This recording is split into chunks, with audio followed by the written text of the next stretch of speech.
విడాకుల లాయర్లకు ఈ తరహా కొత్త కేసులు ఎక్కువయ్యాయంట.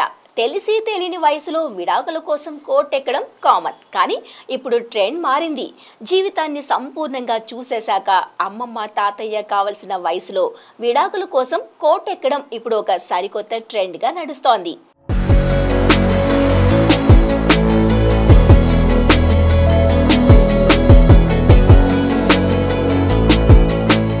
పెళ్లి రెండు మనసులు రెండు కుటుంబాలు ఒక్కటయ్యే పండగ. ఇప్పుడు కుటుంబ వ్యవస్థ బీటలు వారింది. పెళ్లి కాగానే పిల్లా పిల్లోడు వేరు కాపురం పెట్టేస్తున్నారు. నాకు నువ్వు నీకు నేను అని పాడుకుంటూ ఏకాకి జీవితాలు అనుభవించేస్తున్నారు. డబ్బు సమానత్వం బాగా ఎక్కువైపోయి ఆర్థిక స్వేచ్ఛ ఎక్కువైపోయి నువ్వెంత అంటే నువ్వెంత అని అనునిత్యం కీచులాడుకుంటూ డైవర్స్ల కోసం కోర్టుకెక్కుతున్నారు. డైవర్స్లకి పెద్ద రీజన్లేవీ అక్కర్లేకుండా పోయాయి.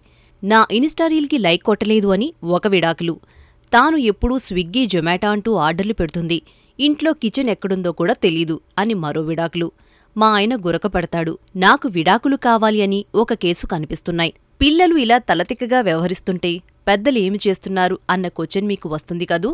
ఆ ఉన్న పెద్దలు ఇంట్లో ఉంటే కదా ఏమైనా అనడానికి. వాళ్లు కూడా డైవర్స్ కోసం కోర్టులో ఉంటే వీళ్ళకేం చెప్తారు?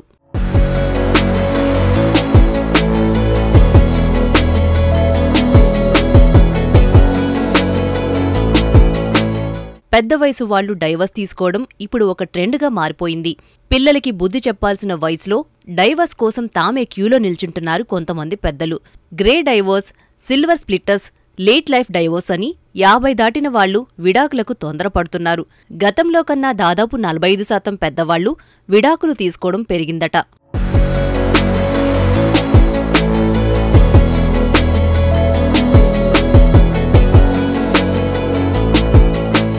పెళ్ళైన 1-2 విడాకులు అప్లై చేస్తే అందులో అర్థముంది. కానీ 25-30 ఏళ్లు కాపురాలు చేశాక లేట్ వయసులో ఘాటుగా డైవర్స్కు అప్లై చేయడం అంటే వీళ్ళు ఇన్నేళ్లు చేసిన సంసారాల మీదే అనుమానం పడాల్సి వస్తుంది.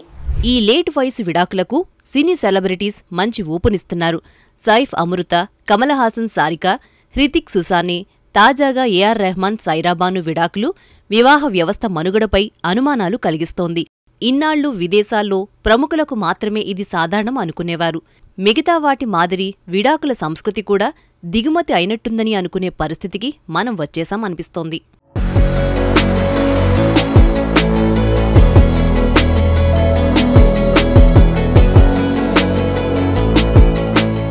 ఈ లేట్ వయసు విడాకులకు కారణాలేంటి? ఈ లేట్ ఏజ్ డైవర్స్ వల్ల ఎలాంటి సందేశం సమాజానికి ఇస్తున్నారు? పెళ్లంటేనే ఒక అడ్జస్ట్మెంట్ అని తరాలుగా మనకు నూరిపోశారు. మొగుడు కొట్టినా తిట్టినా అత్తారిల్లే దేవాలయం, మొగుడే దైవమని అన్నారు. అందుకే ఆ కాలం ఆడవాళ్లు ఎన్ని ఇబ్బందులు వచ్చినా భర్తతోనే ఉండేవారు. ఇప్పుడు అమ్మాయిలు చదువుకుంటున్నారు, ఉద్యోగాలు కూడా చేస్తున్నారు. వంచిన తల ఎత్తి ఏంటి అని ప్రశ్నించడం మొదలుపెట్టారు. ఎక్కడైతే ప్రశ్నించడం మొదలవుతుందో అక్కడ రెవల్యూషన్ స్టార్ట్ అవుతుంది. అదే విడాకులకు దారితీస్తోంది. అయ్యో భర్త నుంచి విడిపోతే బ్రతకడం ఎలా అని అప్పుడు ఉండేది. ఇప్పుడు నా జీవితం నాకు వస్తోంది, నా ప్రాపర్టీ నాకుంది, పైగా భరణం కూడా వస్తుంది, ఇంకేంటి అనే హ్యాపీడేస్ వచ్చేశాయి. అలాగే లేట్ వయసులో పిల్లలు సెటిల్ అయ్యుంటారు, బాధ్యతలు పూర్తయ్యే ఉంటాయి.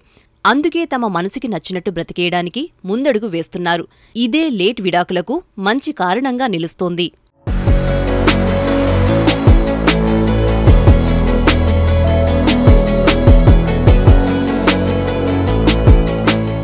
భారతదేశ వివాహ వ్యవస్థకి ప్రపంచంలో గౌరవం ఉంది. కాని ఈ లేట్ విడాకుల వల్ల అసలు వివాహ వ్యవస్థే చిన్నాభిన్నమయ్యేలా ఉంది. పెద్దలే ఇలా తయారైతే మరి పిల్లల పరిస్థితేంటి? ఆవు గట్టున మేస్తే దూడ చేలో మేస్తుందా? ఇది చాలా చిన్నగా అనిపిస్తున్న పెద్ద సమస్య. అణువులా చిన్నగా ఉన్న ఈ సమస్య ఒక్కసారి విస్ఫోటనం చెందితే భారతీయ వివాహ వ్యవస్థ నవ్వులు పాలు కాక తప్పదు అనిపిస్తోంది.